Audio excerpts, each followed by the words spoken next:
Welcome to the Windows Computer and Technology channel. And one of the things that was asked today is about why enterprise companies, services of every types are being hacked into, and how come there's no security to stop this, and how come it happens so much.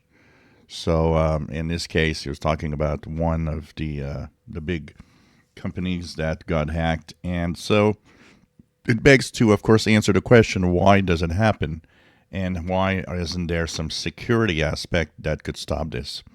Well, the security aspect to stop this is education, knowing when you are being scammed in some way where hackers are trying to get access. So, why do big corporations that are supposed to be perfect get hacked anyway? Hospitals, schools, all of that. They have IT teams. You might think, well, here's the big problem with that, and it has to do with human nature, first of all. The first type of attack that goes into an enterprise of business where they get hacked, they get ransomware, is due to social engineering. What's social engineering? Social engineering is using the psychology of the human being to find a way to get what you want.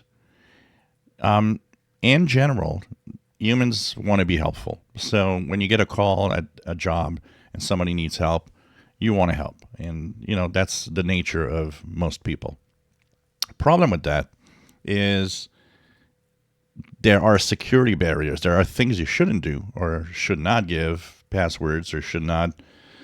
But because some people are really good and are masters at really, getting all the information they want, well, some people might fall for it. And one of the first is, for example, a hacker will go into a directory of a enterprise, and this is easy.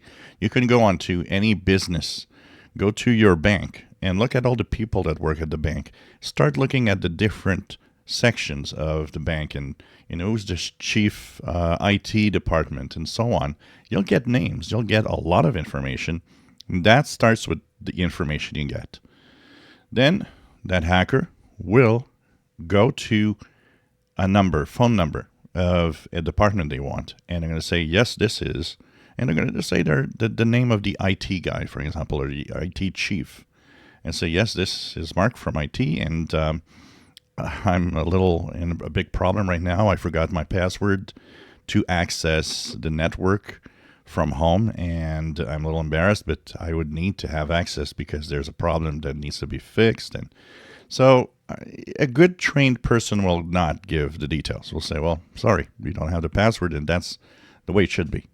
But because of some persuasion, some people are really good at it, and some people are really good at being like so nice that it's like you want to be nice back.